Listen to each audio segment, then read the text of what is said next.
Hello all. నేను మీ Rachana Srungavarapu. Welcome to federal Telangana. So, ఈరోజు మొత్తం తెలంగాణ రాష్ట్రంలో ఒక చర్చనీయాంశంగా మారింది రేవతి అరెస్ట్. కొందరేమో అసలు దీన్ని జర్నలిజంగా కన్సిడర్ చేయకూడదని కొందరేమో వాక్ స్వాతంత్రం అనేది హరించబడుతుందని ఇంకొందరు ఇట్లా వాదనలు జరుగుతూ ఉన్నాయి. ఈ నేపథ్యంలో ఈ 40 ఇయర్స్ 50 ఇయర్స్‌లో జర్నలిజం ఎలా ఎవాల్వ్ అయింది? అలాగే యూట్యూబర్స్ వచ్చేసిన తర్వాత దాన్ని యూట్యూబర్స్ కింద ట్యాగ్‌తోనే ఉంచాలా? లేకపోతే దాన్ని యూట్యూబ్ జర్నలిజం కింద కన్సిడర్ చేయాలా? ఎందుకంటే వీటిలో చాలా వాటికి కూడా మనం ప్రింట్ మీడియాలో చూసుకుంటే గవర్నమెంట్ అక్రిడేషన్స్ ఉంటాయి. గవర్నమెంట్ అధికారికంగా జర్నలిస్టుల్ని గుర్తించడం అనేది ఆ అక్రిడేషన్. ఇప్పుడు అవేవి కూడా చాలా మటుకు యూట్యూబ్ జర్నలిస్టులకి లేవు. ఈ క్రమంలో యూట్యూబ్ జర్నలిజం అన్నది సమాజాన్ని మీద ఎటువంటి ఇంపాక్ట్ చూపిస్తుంది? ఇటువంటి యూట్యూబ్ జర్నలిస్ట్ ఎటువంటి జాగ్రత్తలు తీసుకోవాలి? ఇటువంటి తదితర అంశాల గురించి, ఎన్నో అంశాల గురించి మనతో మాట్లాడడానికి ఉన్నారు తాడి ప్రకాష్ గారు. దాదాపు 40 ఏళ్ల ఎక్స్‌పీరియన్స్ ఉంది జర్నలిస్ట్‌గా. ఈనాడులో పనిచేశారు, ఉదయంలో పనిచేశారు, అలాగే ఆంధ్రజ్యోతి, ఆంధ్రభూమిలో పనిచేశారు. నమస్తే ప్రకాష్ గారు. Welcome to federal Telangana. ఎలా ఉన్నారు? నమస్తే. ఐయామ్ ఆల్ రైట్ అండి. ఓకే. ప్రకాష్ గారు, ఇప్పుడు ముఖ్యంగా మనం మాట్లాడాలనుకున్నటువంటి అంశం రేవతి అరెస్ట్ గురించి కాబట్టి దాని గురించి ఫస్ట్ క్వెషన్. రేవతిని అరెస్ట్ చేయడము, దీన్ని బీఆర్ఎస్ పార్టీలో అందరూ కూడా దాన్ని ఒక పెద్ద చర్చనీయాంశం చేయడము, సోషల్ మీడియా అంతా ఇది వైరల్ అయిపోవడం ఇదొక యాస్పెక్ట్ అనుకుందాం. కానీ యూట్యూబ్ జర్నలిజం పేరుతో ఇట్లా ఒక స్వేచ్ఛ లేకుండా ఒక ముఖ్యమంత్రిని తిట్టడం అనేది ఒక నిజంగా చెప్పాలంటే అది అంత సెన్సిబుల్ కాదు. ఎందుకంటే ఒక రైతు లేదా ఒక రచ్చబండలో కూర్చొని ఇలాంటివి మాట్లాడడం వేరు. ఒక మీడియాలో వెళ్ళేటప్పుడు ఎంతమంది చూస్తారో కూడా ఒక కౌంట్‌లెస్ పీపుల్ చూస్తారు. అలాంటప్పుడు ఇటువంటి వీడియోని రిలీజ్ చేసి డోంట్ షేర్ ఇట్ అని పెట్టడం. దీన్ని ఎలా చూడొచ్చు మనం జర్నలిజంలో? అసలు ఇన్సిడెంట్ మొత్తం మీద ఎలా చూడొచ్చు? అంటే దీన్ని ప్రత్యేకించి వేరుగా ఒక అరుదైన ఇన్సిడెంట్‌గా ఒక రేర్ కాకుండా మన రాజకీయాలు ఎంత బాగోలేదో జర్నలిజం కూడా అంతే బాగోలేదండి. యూట్యూబ్ అయినా ఈనాడు లాంటి పెద్ద పత్రిక అయినా ఏదైనా సరే రాజకీయాల మీద కామెంట్ చేసినప్పుడు అది జర్నలిజం అవుతుంది. అయితే ఆ డీసెన్సీ అనేది పాటిస్తున్నారా లేదా? రాజకీయాల్లో డీసెన్సీ ఉండక్కర్లా. వాళ్ళు ఎంత అన్యాయంగానే మాట్లాడొచ్చు. చాలా వినలేని భయంకరమైన భాష రాజకీయ నాయకులు మాట్లాడుతున్నారు. అన్ని పార్టీలు వాళ్ళు. ఇందులో పెద్ద మినహాయింపు కూడా లేదు. చాలా అతి కొద్ది మంది తప్పితే అందరూ సవాళ్లు విసరడం, మీసాలు మలేయటం, తొడలు కొట్టడం ఇదే కదండి మన రాజకీయాలు. కనుక కొంత జర్నలిజం కూడా అలా ఉండింది. కొంత సైడ్ ట్రాక్ కూడా అయ్యింది. అయితే ఓవరాల్‌గా ఏమైందంటే మన పొలిటీషియన్స్‌లో అసహనం పెరిగిపోయిందండి బాగా. ప్రతిదానికి ఓవర్ రియాక్ట్ అవ్వటం, ఇలా ఇంటి మీద పడి అరెస్టులు చేయటము. ఇది ఆ అమ్మాయి చేసింది బ్యాడ్ టేస్ట్ అని అనుకుందాం. దానికి వెళ్ళి అరెస్ట్ చేసి జైల్లో పెట్టి అంత చేయని అవసరం అనుకుంటున్నా. అంటే ఒకటి ప్రకాష్ గారు, సారీ టు ఇంటరప్ట్, చేయాల్సిన అవసరం లేదంటున్నారు. ఓకే. కానీ అది మిగిలిన ఇన్సిడెంట్స్‌లో అతను విమర్శించడం మీరు ఆ వీడియో చూసే ఉంటారు. మామూలుగా మాట్లాడడం వేరు. ఒక ఆ రేంజ్ తిట్లు గాని అది తినడం వేరు. ఆ నేపథ్యంలో ఎలా చూడొచ్చంటారు? మిగిలిన విషయంలో విమర్శ వేరు, ఇక్కడ వేరు కదా! ప్రత్యేక సందర్భంగా చూడలేమా?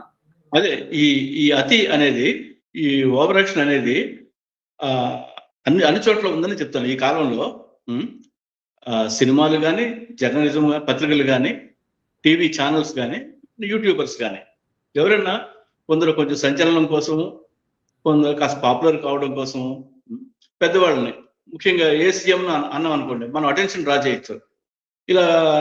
ఇలాంటి నేరో ఎండ్స్ కూడా ఉన్నాయి దీనికి. అంటే ఒకళ్ళది కరెక్ట్, ఒకళ్ళది తప్పు అని చెప్పడానికి లేదని అంటున్నాను. ఇప్పుడు రేవతి పూర్తిగా తప్పు, ఆమెను అరెస్ట్ చేయాలి అని కానీ, అలా కాదు, స్టేట్ గవర్నమెంట్ చేసిన పని చాలా మంచిది, ఇలాంటి జర్నలిజం మొగ్గలను తుంచేయాలి అనుకోవడం కానీ అది వాస్తవం కాదనుకుంటున్నాను నేను. రియలిస్టిక్గా చూసినప్పుడు సిచ్యువేషన్ని ప్రభుత్వం చాలా పవర్ఫుల్, ఆల్ పవర్ఫుల్ గవర్నమెంట్ అనేది ఇంత చిన్న విషయాలకు అంత ఎక్కువ రియాక్ట్ కాకూడదేమో అనిపించింది నాకైతే. అంత అభద్రత, అంత అసహనము గవర్నమెంట్కి అవసరం లేదు. It's a very small YouTube channel. అదేమి సాక్షి పత్రిక కాదు, ఆంధ్రజ్యోతి కానే కాదు. అంటే పత్రిక స్థాయిని బట్టి కాదు కదా ప్రకాష్ గారు. నేను ఈ సందర్భంగా అనేది ఓకే, ఇది వాలిడ్. ఓకే, గవర్నమెంట్ సైడ్ తీసుకుందాం. ఓకే. వాళ్ళు తప్పు చేశారు, అతిగా రియాక్ట్ అయ్యారు అని అనుకుందాం. కానీ ఇంకొక సైడ్ ఒక జర్నలిస్ట్‌గా ఏదైనా ఒక వార్త పోస్ట్ చేసేటప్పుడు, ఒక వీడియో పెట్టేటప్పుడు ఒక సోషల్ రెస్పాన్సిబిలిటీ, అకౌంటబిలిటీ ఉంటుంది గదా! ఆ విషయం గురించి మాట్లాడుకుందాం. ఆ విషయం గురించి చెప్పండి. అదే నేను అదే అటెన్షన్ చెప్తున్నానండి. డైవర్షన్ అనేది జర్నలిజంలో అదే. పార్ట్ అనుకుంటున్నారా? ఆ! ఇప్పుడున్న జనరేషన్‌లో? కాదు. ఇంట్రెస్టింగ్‌గా ఉండడానికి మీకు ఒక పాత ఇన్సిడెంట్ చెప్తా. మేము 81, 82లో తిరుపతి రేణిగుంట ఈనాడులో పనిచేసేటప్పుడు అప్పుడే తెలుగుదేశం పార్టీ పెట్టారు. పాపులర్ అవుతుంది బాగా. అప్పుడు ఒక బగ్గిడి గోపాల్ అనే ఒక చిన్న పొలిటీషియన్ ఎమ్మెల్యేగా పోటీ చేద్దాం అనుకుంటున్నాడు. నాకు సరిగ్గా గుర్తులేదు. కాంగ్రెస్‌లోంచి టీడీపీలోకో, టీడీపీలోంచి కాంగ్రెస్‌లోకో వెళ్ళాలనుకున్నాడాయన. అంటే జంప్ చేసే ఉద్దేశంతో ఉన్నాడు. మాకు వార్తొచ్చింది. లోకల్‌గా ఒక వార్త హైలైట్ చేయాలి గనక, ఆ వార్త ఫస్ట్ పేజ్‌లో పెట్టాము. అప్పుడు నేను దానికి అతని పేరు బగిడి గోపాల్ ఆ పొలిటీషియన్ పేరు. అతను రాజీనామా చేస్తాడా? ఇంకో పార్టీలో దూకుతాడా? అనేదో ఒక హెడ్డింగ్ పెట్టా. అప్పుడు మా ఎడిటర్ పతంజలి గారక్కడ. ఆయనొచ్చి ఎప్పుడు పెట్టే హెడ్డింగే గదా! ఏమైనా కొంచెం ఇంట్రెస్టింగ్‌గా పెట్టండి. కొత్తగా పెట్టండి అన్నాడు. అంటే అతని పేరు గోపాల్ గనక ఆహ్, గోడ దూకనున్న గోపాల్ అని హెడ్డింగ్ పెట్టాను. ఫస్ట్ పేజ్‌లో వచ్చింది. పొద్దున్నే పేపర్ చూడగానే ఎమ్మెల్యేలు గట్రా అంటే కొంత రౌడీ ఎలిమెంట్స్ ఉంటారు గదా! ఆయన అనుచరులు మా ఈనాడు చిత్తూరు జిల్లా విలేకరిని గట్టిగా కొట్టారు. అంటే తుక్కు కింద కొట్టారు అతన్ని. ఓకే. అతను ఆ దెబ్బలతోనే మా ఆఫీస్‌కొచ్చాడు. అంటాడంటే, "సార్ నేను వార్త రాస్తాను. హెడ్డింగ్ నేను పెట్టనండి. అక్కడ ఎవరో పతంజలినో, ప్రకాష్ అనో ఉంటారు. వాళ్ళు హెడ్డింగ్‌లు పెడతారు" అని చెప్పాడు. "వాళ్ళని కూడా కొడతాం మేము" అని చెప్పారాళ్ళు. చెప్తే అతను బాగా గాయాలతో వచ్చాడు. "లేదు ఆయన ఏం చెప్తాడో మళ్ళీ అది చెప్పమను. ఖండించమను వార్త. అది కూడా వేద్దాం" అని చెప్పా. ఆయన "నేను ఏ పార్టీ మారట్లేదు. దుష్ప్రచారం ఇది. ఏ ఈనాడు ఇలా రాయడం చాలా అన్యాయం. నేను దీన్నేదో వ్యతిరేకిస్తున్నాను, ఖండిస్తున్నాను" అది చెప్తే అది పెద్ద వార్త రాసుకొచ్చాడు. అప్పుడు దానికి ఏం హెడ్డింగ్ పెట్టానంటే, "నేను గోడ దూకటం లేదు గోపాల్" అని పెట్టా. ఆ విలేకరులు మర్నాడు కూడా కొట్టారు. "గోడేంట్రా? దూకడం ఏంట్రా? రాజకీయాలు, రాజకీయ పార్టీలు ఎవర్రా పెట్టింది" అని చెప్పి అతన్ని కొట్టారు. ఇప్పుడు అతను కొట్టడం న్యాయమా? కాదా? ఆ! జర్నలిజం ఇలా ఉంటది. ఓకే. ఇంకా ఇదేదో ఒకడిని కొట్టడమో, ఈ అమ్మాయిని టెంపరరీగా అరెస్ట్ చేయడమో కాదండి. జర్నలిస్టుల్ని అన్ని దేశాల్లో కూడా చంపేస్తున్నారు తెలుసు కదా! ప్రతి సంవత్సరం మీరు లెక్క తీసుకుంటే అనేక మంది జర్నలిస్టులను చంపారు. ఇండియాలో చంపారు. మన ఉత్తరాదిన ఇంకా ఎక్కువ. దక్షిణాదిన కాస్త తక్కువగా ఉంది గానీ ఆహ్, ఇది ఆహ్, ఈ ప్రాబ్లమ్ ఎప్పుడు ఉంది జర్నలిజంతో. ప్రకాష్ గారు ఇంకొకటి విమర్శ చేయడం లేదా ఒక సమస్యని ప్రజల దృష్టికి తీసుకురావడం జర్నలిస్టులకు ఉన్నటువంటి ఒక ప్రధాన బాధ్యత. వాళ్ళు వీడియో పరంగా తీస్తారా? ఎలా చేస్తారో దట్స్ దేర్ చాయిస్. ఈ క్రమంలో జర్నలిస్ట్‌గా మీ 40 ఇయర్స్ ఆఫ్ ఎక్స్‌పీరియన్స్‌లో ఒక సమస్యని కన్‌స్ట్రక్టివ్‌గా విమర్శించి, ఆ సమస్య సాల్వ్ అయ్యేలా చేసిన జర్నలిస్టిక్ ఇన్సిడెంట్స్ గాని, జర్నలిస్ట్ గాని ఎవరైనా ఉంటే చెప్పండి? ఓహ్! చాలా ఉన్నాయండి. హ్మ్. తెలుగు జర్నలిజం ఆ విషయంలో చాలా మంచి రోల్ ప్లే చేసింది. ఒక సమస్య కాదు. వందల సమస్యలు పరిష్కరించింది. ప్రజల సమస్యలను హైలైట్ చేసింది. వాటికి ప్రయారిటీ ఇచ్చేసింది. అంటే ఒక ప్రాంతానికి నీళ్లు లేకపోవడం దగ్గర నుంచి, ఓ వ్యక్తుల ప్రాంతాల్లో పరంగా ప్రకాష్ గారు ఆ! వ్యక్తుల పరంగా. వ్యక్తుల పరంగా ఇప్పుడు రేవతి అలా వ్యక్తిగా ముందుకొచ్చింది. అలా వ్యక్తుల పరంగా జర్నలిజంలో. అలా కూడా జరిగింది. చాలా మందిని. ఆహ్, ఇప్పుడు 'ఎన్టీ రామారావు' పెద్ద హీరోగా కావచ్చు. కానీ పాలిటిక్స్‌లో ఆయన్ని హీరో చేసింది ఈనాడు పత్రిక. అది జర్నలిజం కంట్రిబ్యూషనే అది. Whether it is a positive thing or negative thing అనేది it's a different matter altogether. అలా చాలా విషయాలు. ఒక 'రాజశేఖర్ రెడ్డి' లాంటి ఒక నాయకుడిని కొందరు ప్రమోట్ చేశారు. జర్నలిజానికి సంబంధించిన ప్రాబ్లమ్ ఏంటంటేనండి, చాలా సీరియస్ ఇష్యూ. జర్నలిజము అంటే జనరల్‌గా ఉన్నదేంటంటే ప్రజల కోసం అని మీరు బాధ్యత అన్నారు. బాధ్యతగా పనిచేయాలి అన్నారు. బేసిక్‌గా న్యూస్ పేపర్ అనేది చాలా పెద్ద వ్యవస్థ అండి. ఇప్పుడు 'ఆంధ్రజ్యోతి' గాని, 'ఈనాడు', 'సాక్షి' గాని 20, 25 సెంటర్ల నుంచి పబ్లిష్ అవుతున్నాయి. అన్ని చోట్ల ప్రింట్ అవుతాయి అవి. వందల మంది, వేల మంది పనిచేస్తారు. అదో పెద్ద వ్యవస్థ. దాన్నెప్పుడూ ఒక వ్యాపారస్తుడు నడుపుతాడు. ఒక సంపాదకుడు, ఒక నార్ల వెంకటేశ్వరరావు గారు, నండూరు రామ్మోహన్ రావు గారు, ఏబికే ప్రసాద్ గారు పేపర్ నడపరు. వాళ్ళు ఎడిటర్గా ఉంటారు. వార్తలు, వ్యాసాలు, వ్యాఖ్యలు చూస్తారు వాళ్ళు. కానీ నడిపేది ఒక గోయంకా కానీ, ఒక రామోజీరావు కానీ, కేఎల్ఎన్ ప్రసాద్ గారు నడుపుతారు. అంటే ఈ పేపర్లు వ్యాపారస్తుల చేతుల్లో ఉంటాయి. కనుక ప్రజాసేవలో ప్రజలకు బాధ్యతాయుతంగా ఉండాలి, బ్యాలెన్స్డ్గా ఉండాలి. ఇవన్నీ ఏంటంటే చాలా చక్కటి తియ్యటి పంచదార గుళికలు లాంటి మాటలు. మన జర్నలిజం మొదటి నుంచి కూడా సర్వ్ చేస్తున్నది వ్యాపార ప్రయోజనాలు. అవి గోయంకా కావచ్చు, కేఎల్ఎన్ ప్రసాద్ కావచ్చు. ముందు మా ప్రయారిటీ జర్నలిస్టులుగా మేము యాజమాన్యం యొక్క ప్రయోజనాలు నెరవేర్చడం కోసం పనిచేస్తాం. వాళ్ళ ఇంట్రెస్టులు కాపాడటం. వాళ్ళు ఎందుకు పనిచేస్తారు? వాళ్ళ లాభాల కోసం పనిచేస్తారు. పేపర్ బాగా ఎస్టాబ్లిష్ అయిన తర్వాత వాళ్ళు ఏ రాజ్యసభ మెంబర్ అవుతారు.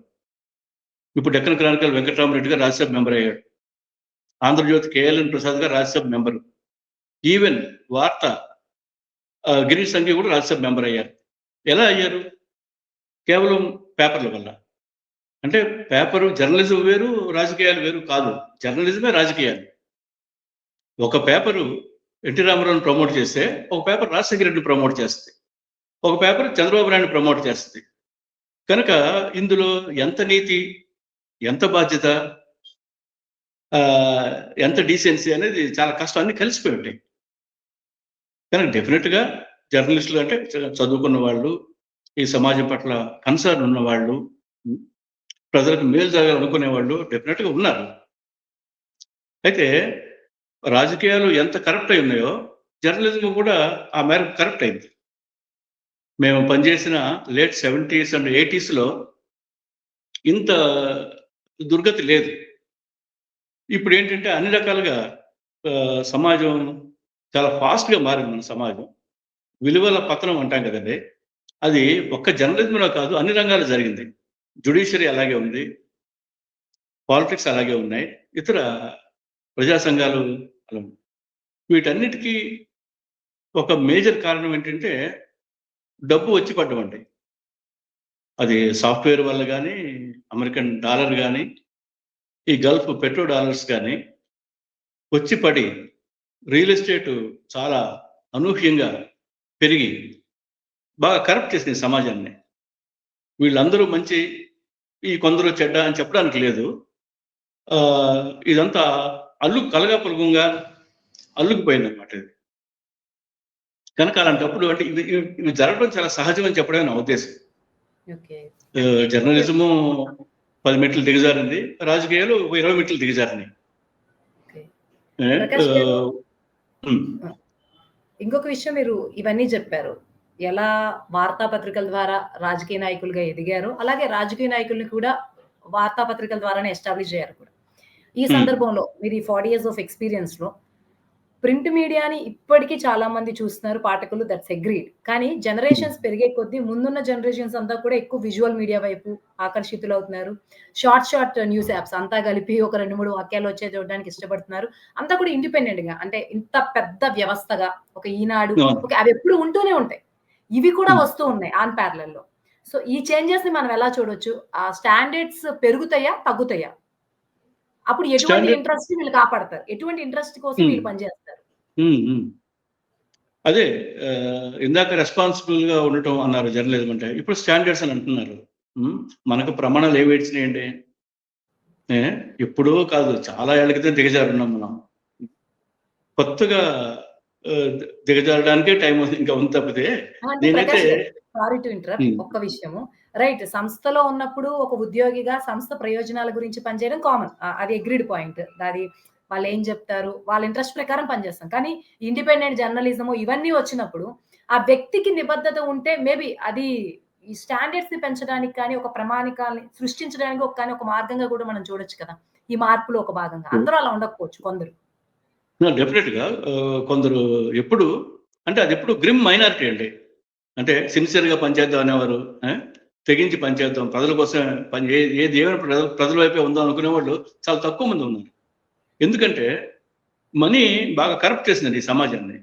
మనీ అంటే మామూలు చిల్లర డబ్బులు 100 రూపాయలు 1000 రూపాయలు కాదండి, కోట్లు వచ్చి పడ్డాయి అలా. కనుక దాని దుష్పరిణామాలే ఇవన్నీ న్యాచురల్ గా వచ్చేవి. అయితే మీకు ఒక ఎగ్జాంపుల్ చెప్తా. మన ఒకప్పుడు జర్నలిజం అంటే స్వాతంత్ర పోరాటం దానికోసం పనిచేసామండి. దేశ విముక్తి, బ్రిటిష్ వాడు వెళ్ళిపోవాలి, క్విట్ ఇండియా. ఆ రోజులు పోయినాయండి. ఆ ఫేజ్ అయిపోయింది. అంటే kind of age of innocence అని కూడా అనొచ్చు. ఇప్పుడు అలా కాకుండా అతి తెలివి, సావు తెలివి వచ్చినాయి. ఓ పక్కన డబ్బులు వచ్చి పడ్డాయి. అందువల్ల ఇండిపెండెంట్ జర్నలిస్టులు కూడా జర్నలిజం అనేది ఎంత గట్టిగా ప్రజల కోసం పనిచేస్తుందో అంత బ్లాక్ మెయిలింగ్ పవర్ కూడానండి. ఇది మంత్రుల్ని బెదిరించడానికి, ముఖ్యమంత్రులను బెదిరించడానికి, బ్లాక్ మెయిల్ చేయడానికి జర్నలిజం ఒక సాధనంగా ఉపయోగపడింది. అది ఎవరో ఒకళ్ళో 10 మంది జర్నలిస్టులో అలా చేయడం కాదు. న్యూస్ పేపర్ వ్యవస్థ అనేది చేసింది. ఇలా ఈనాడు అనేది పెద్ద పేపర్. ప్రజల కోసం నిలబడి ప్రజాస్వామ్యం కోసం ఉన్నామనే కబుర్లు చెప్పిన ఈనాడు ఎన్టీ రామారావుకే ఓటేయండి, ఎన్టీ రామారావు తప్పితే ఈ దేశానికి, మన ఆంధ్రదేశానికి మరొక దిక్కు లేదు, ప్రజాస్వామ్యాన్ని పరిరక్షించండి, కాంగ్రెస్ సర్వనాశనం చేసిన పూర్తి ఒక పక్షం వహించింది. మరి అప్పుడు ఈనాడు బ్యాలెన్స్డ్గా ఉండాలి కదా. కాంగ్రెస్ ఇది, ఎన్టీ రామారావు ఇది అని రాయకుండా ఎన్టీ రామారావు దేవుడు, కాంగ్రెస్ దెయ్యం అని రాసింది. నేను కూడా రాసే ఆ వార్తలాగా. అవి ఆ పేపర్ యొక్క ప్రయోజనం. సాక్షి వచ్చిన తర్వాత ఏమైంది? వైఎస్ రాజశేఖర రెడ్డి దేవుడు, జగన్మోహన్ రెడ్డి దేవుడు, రామోజీరావు విలను అని వాళ్ళు రాశారు. ఇవన్నీ ఒక వ్యక్తుల రాజకీయ వ్యాపార ప్రయోజనాలు కలగలిసిపోవడం వల్ల జరిగిన పరిణామాలు. మంచివా చెడ్డవా అంటే విలువల పతనమైన కాలంలో ఇంతకంటే గొప్ప జర్నలిజాన్ని కానీ గొప్ప రాజకీయాలను కానీ మనం ఆశించలేము. మనం ఆశించలేము అంటే అది ఒక ఆదర్శంగాను, అది ఒక సుదూరపు కలగాను, ఆచరణకు దూరంగా ఉండే అంశం అంటారు. అంతేనా ప్రకాష్ గారు? అంటే ఆచరణకు దూరంగా ఉండే ఎవరికైనా సరేనండి, మనకి ప్రతిదానికి ఒక మదర్ అంటూ ఉంటుందండి. అంటే ఒక పుట్టిన ప్లేస్ ఉంటుంది. మంది కమర్షియల్ జర్నలిజం. బేసిక్గా ఈ కమర్షియల్ జర్నలిజానికి తల్లి ఈ అమెరికన్ బ్రిటిష్ జర్నలిజం అండి. పాత అమెరికాలో జరిగిన ఒక ఇన్సిడెంట్ చెప్తాను. మోనికా లెవిన్స్కీ అని ఆవిడ పేరు వినే ఉంటారు. ఆవిడ అమెరికన్ ప్రెసిడెంట్కి సెక్రటరీ. ఎవరికి? క్లింటన్ కానీ కార్టర్ కానీ. చాలా ఏళ్ళు అయిపోయింది. అప్పుడు వచ్చిన గొడవ ఆరోపణ ఏంటంటే వాళ్ళ మీద అమెరికన్ ప్రెసిడెన్షియల్ ప్యాలెస్ని వాళ్ళ శృంగారం కోసం మిస్యూజ్ చేశారు అనేది అమెరికాని అతలాకుతలం చేసిన వార్త. ఆఖరికి ఆ ప్రెసిడెంట్ రిజైన్ చేయాల్సిన అవసరం వచ్చింది. చాలా పెద్ద కేసు అయింది. అసలు విషయం ఏంటంటే మోనికా లెవిన్స్కీ అనే అమెరికన్ ప్రెసిడెంట్ సెక్రటరీని కొన్ని అమెరికన్ పేపర్లు వాళ్ళు, వాషింగ్టన్ పోస్ట్ కానీ న్యూయార్క్ టైమ్స్ కానీ, సరిగా జ్ఞాపకం లేదు, వాళ్ళు వెళ్ళి ఆవిడని కలిసి అమెరికన్ ప్రెసిడెంట్తో నీ ఎఫ్ఐఆర్ని మాకు పత్రికలకి వివరంగా చెప్పు అని అడిగారు. ఉంటుంది ఎఫ్ఐఆర్, మీకు నేను చెప్పనని చెప్పింది ఆవిడ. అప్పుడు వాళ్ళు కొన్ని లక్షల డాలర్లు ఆవిడకి ఆఫర్ చేశారు. చేసి ఇది ఒక సెన్సేషనల్ స్టోరీ అవుతుంది, మాకు చెప్పండి అంటే ఆవిడ చెప్పింది. చెప్పినప్పుడు అది అంతా చాలా డీటెయిల్డ్గా రోజు సీరియల్గా ఆ న్యూస్ పేపర్లో ఫస్ట్ పేజ్లో వచ్చింది. కోర్టులో పెద్ద కేసు అయింది, చాలా పెద్ద గొడవ అయింది. కోర్టులో వాళ్ళిద్దరికి రిలేషన్ ఉందని ప్రూవ్ చేయడం కోసం ఆ లాయర్లు ఏం చేశారంటే మోనికా లెవిన్స్కీ స్కర్ట్ మీద ఉన్న ఆ స్పెర్మ్ మరకని ఉన్న స్కర్ట్ని కోర్టులో ప్రవేశపెట్టి అది అమెరికన్ ప్రెసిడెంట్ స్పెర్మే అని ప్రూవ్ చేశారు. ఇది జర్నలిజమేనా? ఇది నైతికంగా ఉందా? ఇది ప్రమాణాలను పాటించడమేనా? అమెరికన్ ప్రెసిడెంట్ పదవి పోయిందని నేను ఆందోళన పట్టాల. ఏమి జర్నలిజం ఇలా ఎప్పుడో ఉందంటున్నాను. ఇది 40 ఏళ్ల క్రితం ఇప్పుడు జరిగింది. కనుక జర్నలిజం ఇప్పుడేదో పాడైంది, రేవతి వల్ల ఏదో ప్రమాదం ముంచుకొచ్చింది, లేదా ఆ రైతు బంధు దక్కని వాడు వల్గర్గా మాట్లాడాడు అనేది ఒక ఆస్పెక్టే కానీ జర్నలిజం చెడిపోయి చాలా ఏళ్ళైంది అనేది నా కంప్లైంట్. నా పాయింట్ ఏంటంటే ప్రకాష్ గారు, జరుగుతూనే ఉంది ఎప్పటి నుంచో జరుగుతుంది. మీరు అన్నట్టు అగ్రీడ్. ఈ వీడియోస్ ఇది ఇప్పుడని కాదు, ఎప్పుడు ఏదో ఒక విషయం మీద ఇట్లా చేసే వాళ్ళు వస్తూనే ఉన్నారు. అట్లీస్ట్ వచ్చినప్పుడు వాయిసెస్ రైజ్ అయినప్పుడు అట్లీస్ట్ నెక్స్ట్ టైం చేసే వాళ్ళు కొంచెం ఆలోచిస్తారు, ఒక ప్రికాషనరీ లైన్ అన్నది ఒకటి పెట్టుకుంటారనే హోప్ తప్ప ఆ! నేను కొంచెం చికాగో వాళ్ళు కూడా ఇలా చెప్తున్నారు కానీ డెఫినెట్గా మేము రెస్పాన్సిబుల్గా పనిచేసాం. వీలైనంత వరకు ఉత్తమ ప్రమాణాలు అంటామే, ఏదో ప్రమాణం పాటించాలనే దాంతో పనిచేసాము. ఏదో ఒక ఆదర్శం కోసం. అంటే ఈ దేశానికి సోషలిజం వస్తుంది, ప్రజలంతా బాగుంటారు అని ఎంత సీరియస్గా అనుకున్నామో, అలాగే మనం జర్నలిజం అయినా మరొక వృత్తైనా సిన్సియర్గా చేయాలి, జనానికి మేలు జరగాలి అనే పనిచేసాం. చాలా మంది అలాంటి వాళ్ళు ఉన్నారు. ఒక్క విషయం ప్రకాష్ అలాంటి గారు, వాళ్ళతో నేను పనిచేశాను. గుడ్ టు నో ఇప్పుడు అబౌట్ ఇట్. విద్యానంద రాఘవాచారి గారిని, ఆంధ్రజ్యోతి నండూరు రామ్మోహన్ రావు గారిని, ఏబీకే ప్రసాద్ గారు కానీ, నార్ల వెంకటేశ్వర గారిని, ఇలాంటి గొప్ప సంపాదకులు మనకున్నారు. వాళ్ళు అద్భుతంగా కంట్రిబ్యూట్ చేశారు. దానికేం లోటు లేదు. తెలుగు జర్నలిజం కంట్రిబ్యూషన్ ఆ రకంగా తెలుగు భాషకు కానీ, తెలుగు రాజకీయాలకు కానీ, తెలుగు రాజకీయ వాతావరణం కొద్ది మేరకన్నా రెస్పాన్సిబుల్గా ఉండడానికి కానీ ఈ న్యూస్ పేపర్లు చాలా కారణం. వాటి కంట్రిబ్యూషన్ చెప్పనలవి కానిది, వెలకట్టలేనిది అంత చేశారు. కానీ అది రెండు కలిసి ఉంటేనే అంటున్నాను. అందులో వ్యాపార ప్రయోజనాలు మిక్స్ అయి ఉంటాయి అనేది గుర్తించాలి మనం. ఓకే. ఒక స్పెషల్ ఎలిమెంట్‌గా చూడి ఇవన్నిటిని ఓవరాల్ ఒక పిక్చర్‌గా చూడాలి తప్ప, విడిగా అంటూ అటు దాన్ని దీన్ని ఒక నిజాయితీని, ఒక వ్యాపార అంతా కలగాపులగంగా ఉంటుందని మీరు చెప్పాలనుకున్న విషయం. యాహ్! యాహ్! ప్రకాష్ గారు, ఇందాక మీరు చెప్పారు. ఈనాడు ఈ సంస్థల గురించి మీరు మాట్లాడినప్పుడు యాక్చువల్‌గా అప్పుడంటే కొత్తలో న్యూస్ పేపర్స్ స్టార్ట్ అయిన కొత్తలో జనాలకి ఏమి తెలీదు. మేబీ పేపర్‌ల మీద తమకున్న నమ్మకంతో ఒక అభిప్రాయం ఏర్పరచుకోవడం, రాజకీయాలను అవి ప్రభావం చేయడం ఉండేది. ఇప్పుడు ప్రతి ఒక్కళ్ళకి ఓకే. సాక్షి అంటే వైఎస్ఆర్‌సీపీకో లేకపోతే వాళ్ళకో ఫేవరబుల్‌గా రాస్తారు. ఈనాడంటే, ఆంధ్రజ్యోతి అంటే వీళ్ళకి ఫేవరబుల్‌గా రాస్తారని తెలుసు. ఇప్పుడు ఈ సమయంలో ఈ న్యూస్ పేపర్స్ అనేవి తెలుగులో కొంచెం స్టాల్వర్స్ అని ఉన్నాయి కాబట్టి, ప్రజల పర్సెప్షన్‌ని ఎంత మేరకు ఇన్‌ఫ్లూయెన్స్ చేయగలుగుతున్నాయి అప్పటి నుంచి పోల్చుకుంటే ఇప్పుడు? బాగా ఇన్ఫ్లుయెన్స్ చేస్తున్నాయండి. ఎప్పటికీ ఉంది. ఎందుకంటే వరుసగా ఒక ఇష్యూ మీద ఒక అరడజన వార్తలో లేదా ఒక నెల రోజులు రాసినప్పుడు దాని ఇంపాక్ట్ ఉంటుంది జనం మీద. జనం పట్టించుకుంటారు దాన్ని. ఇంకోటి ఈ మన బేసిక్‌గా మన సమాజం బ్యాక్వర్డ్ సొసైటీ అండి మనది. జనం బాగా చదువుకున్న వాళ్ళేం కాదు. బాగా చదువుకున్న వాళ్ళు కూడా పూజలు, పురస్కారాలు, కుంభమేళాకెళ్ళి స్నానం చేయడాలు, ఇంకా ఆ కింది స్థాయిలోనే మనం ఉన్నాం. కనుక బాగా పరిణతి చెందిన ప్రజాస్వామ్యం కాదు మనది. మనది దొంగ ప్రజాస్వామ్యం, అరాచకపు ప్రజాస్వామ్యం. ప్రజలు ఎక్కువ అజ్ఞానంలో ఉన్నవాళ్ళు. వీళ్ళు ఇవాళ షిరిడీకెళ్తే రేపు తిరుపతి వెళ్తారు, తర్వాత గురువాయూర్ వెళ్తారు, తర్వాత గంగా నదిలో స్నానాలు చేస్తారు. కనుక ఎడ్యుకేషన్ అనేది ఒక పక్క పెరిగింది. ఆ అజ్ఞానం కూడా అలాగే ఉంది ఇంకా. కనుక పేపర్లు గానీ, టీవీ ఛానల్స్ గానీ చూసి ఇన్‌ఫ్లూయెన్స్ అయ్యేవాళ్ళు జనం ఉంటారు ఎక్కువ. అంటే అంత విచక్షణ జ్ఞానం ఉన్న సమాజం కాదేమో మనం అనుకుంటున్నాం. నేను మామూలు మాట్లాడుతున్న సామాన్య విచక్షణ జ్ఞానం గురించి కూడా కాదు ప్రకాష్ గారు. అంటే over a period of time చూసుంటారు గదా! అది చదువు వల్ల కాదు. ఇప్పుడు మీరు ఈనాడులో 40 ఇయర్స్ ఇప్పుడు కూడా మీరు ఈనాడు నుంచి బయటకొచ్చేసినా కూడా ఇప్పుడు మీరు చూస్తే మీ పర్సెప్షన్ వేరేలా ఉండొచ్చు. సో, అప్పటి నుంచి అవును. ఇప్పటికి పాలిటిక్స్ ఎందుకంటే అప్పటి ఎన్టీఆర్ లేరు. ఇప్పుడు చంద్రబాబు వచ్చారు. చంద్రబాబు గారు మళ్ళీ థర్డ్ టైమ్ వచ్చినప్పుడు జనాల పర్సెప్షన్ మారుతది. ఫస్ట్ ఉన్నంత అడ్మిరేషన్ ఉండకపోవచ్చు. సో, ఇప్పుడు అవును. స్టిల్ వీళ్ళు అవే ఇంపోజ్ చేస్తే జనాలు అదే స్థాయిలో నమ్ముతారా? అదే స్థాయిలో ప్రభావం చూపించగలుగుతారా? అన్నది నేను అడుగుతున్న క్వెషన్. అంటే ప్రజలకి ఆల్టర్‌నేటివ్ లేదండి. మీరు చంద్రబాబు 3 సార్లు సీఎం అయినా, 4 సార్లు సీఎం అయినా ఆయన వ్యాపారస్తుడు బేసిక్‌గా. జగన్ వ్యాపారస్తుడు బేసిక్‌గా. హ్మ్. కనుక ఒక వ్యాపారస్తుడి బదులు ఇంకో వ్యాపారస్తుడు వస్తాడు. ఇప్పుడు ముఖ్యమంత్రులందరూ పెద్ద పెద్ద వ్యాపారాలు చేస్తున్నారు. ఒక 500 ఎకరాలు లేదా 200, 300 ఎకరాల్లో రియల్ ఎస్టేట్ వెంచర్ వేసుకుంటున్నారు. మైనింగ్ చేస్తున్నారు. కనుక రాజకీయాలు, వ్యాపారం కలిసిపోయినాయి ఇక్కడ. కానీ ప్రజలకు ఇంకా ఆల్టర్‌నేటివ్ ఏముంది? ఇప్పుడు చంద్రబాబునన్నా ఎన్నుకోవాలి, జగనన్నా ఎన్నుకోవాలి.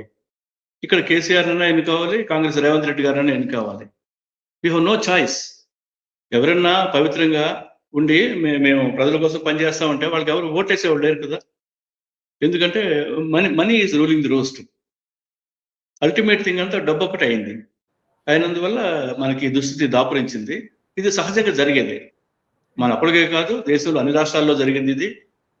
అలాగే ప్రపంచంతో జరుగుతున్నది. అంటే అన్యాయము, అక్రమమే రూల్ చేస్తున్నాయి. సో, ప్రకాష్ గారు ఇంకొక విషయము. మీరు ఫస్ట్ నుంచి కూడా ఈ జర్నలిస్ట్‌లో డబ్బు మీరు మొత్తం ఓవరాల్‌గా మనం మాట్లాడుకున్న అన్ని విషయాలు చూస్తే మీరు ఎక్కువగా మనీ రోల్ గురించి ఎక్కువ మాట్లాడారు. ఎక్కువగా ఈ మనీ అన్నది కరప్షన్ అనేది ఎట్లా ఎవరిని గూడా ఆ లైన్ దాటి నీతి, నిజాయితీ వీటి వైపు వెళ్ళకుండా ఎలా చేస్తుందని కూడా చెప్పారు. ఇప్పుడు మీరు ఆ మోనిక దాని గురించి ఎగ్జాంపుల్ ఇచ్చినా ఓవరాల్‌గా that's the hidden thing. So, ఈ నేపథ్యంలో మీరు ఫస్ట్‌లో ఇంకొకటి కూడా కోట్ చేశారు. ప్రతి సంవత్సరంలో దేశవ్యాప్తంగా, ప్రపంచవ్యాప్తంగా ఎంతమంది జర్నలిస్టులు చనిపోతున్నారో, చంపివేయబడుతున్నారో అని.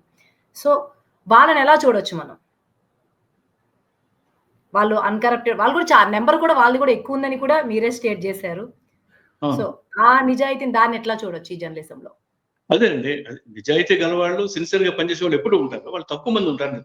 ఒక 5% లేదా లెస్ థాన్ 10% అలా ఉంటారు. వాళ్ళ మీద దాడులు జరిగినాయి, చంపారు. అన్ని చోట్ల అంటే ఆ జరుగుతుంది స్థాయి అది. ప్రజల్ని వాళ్ళు ప్రభావితం చేయగలిగారనే కదా ప్రకాష్ గారు. ఆ స్థాయి. డె ఎందుకంటే డె వాళ్ళు ఎన్నో డెఫినెట్‌లీ. నిరసనలు ఆ! కావచ్చు. ప్రభావితం చేస్తారని భయపడి కూడా చంపారు. ఇప్పుడు ఓవరాల్ జూలియస్ అసాంజే ఉన్నాడు. గౌరీ లంకేష్ ఉంది మనకి. హ్మ్. కల్బుర్గిని అందరిని అన్యాయంగా చంపారు. హ్మ్. వాళ్ళు జనాన్ని ఇన్‌ఫ్లుయెన్స్ చేస్తున్నారనే, లేదా వాళ్ళు రేషనల్‌గా ఉన్నారనే, హేతుబద్ధంగా ఆలోచిస్తున్నారనే కనుక వాళ్ళని చంపారు. అంటే అధికారంలో ఉన్న వాళ్ళలో ఈ అభద్రత, అసహనం ఎక్కువగా ఉన్నాయి. బాగా ఇది రౌడీయిజం కంటే తక్కువదేమి కాదు. ఇంకొకటి వెటరన్ జర్నలిజంలో అంటే ఈ ప్రాంతీయ జర్నలిజంలో చూసుకుంటే నిన్న మీతో మాట్లాడినప్పుడు కూడా మీరేమన్నారంటే తెలుగు జర్నలిజం చాలా స్ట్రాంగ్‌గా ఉంది. మిగిలిన ప్రాంతీయ తమిళ్ గావచ్చు, మిగిలిన ప్రాంతీయ భాషలు తీసుకుంటే ఈనాడంత పెద్ద సంస్థ గాని, ఏది గాని ఎక్కడా లేదు అని మీరన్నారు. సో, ఈ అవును. నేపథ్యంలో ఇంత స్ట్రెంగ్త్ ఉన్నటువంటి ఈ తెలుగు ఇది ఎక్కడ తన బలాన్ని చూపిస్తుంది? ఇది దేనికి ఉపయోగపడుతుంది ఓవరాల్‌గా? సమాజానికి ఉపయోగపడుతుందా? ఓన్లీ వ్యాపార ప్రయోజనాలకి ఉపయోగపడుతుందా? ఎక్కడ దీని అన్నిటికి ప్రభావం ఉపయోగపడింది. చూడొచ్చు? అన్నిటికీ ఉపయోగపడిందండి. సమాజానికి ఉపయోగపడింది. ఎందుకంటే, ఆ 2 ప్రయోజనాలు కలిసుంటాయి గనక. వ్యాపారాల అభివృద్ధికి ఉపయోగపడింది. ఆస్తులు పెంచుకున్నారు విపరీతంగా. పొలిటీషియన్‌లు పెంచుకున్నారు. పత్రికా యజమానులు పెంచుకున్నారు. హ్మ్.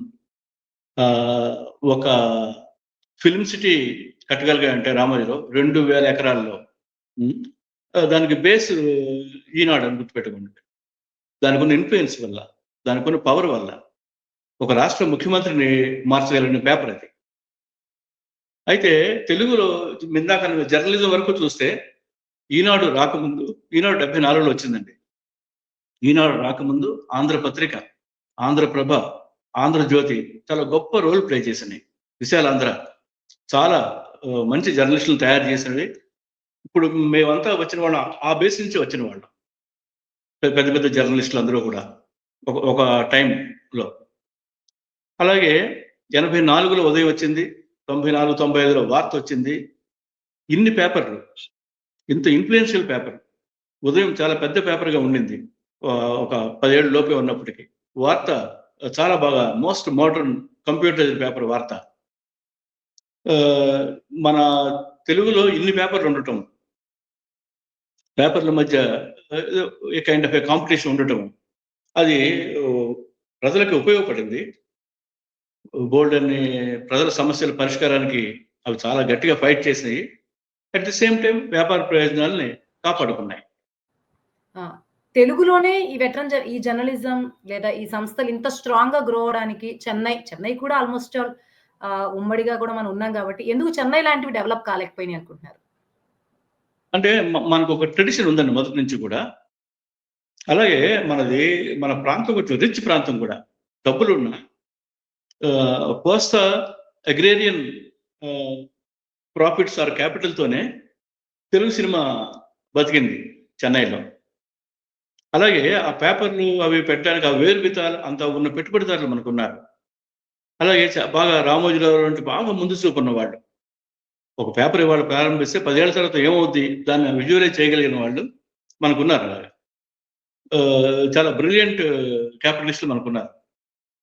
అది కేరళలో ఒక పత్రిక ఉంది. 'మాతృభూమి' ఉంది.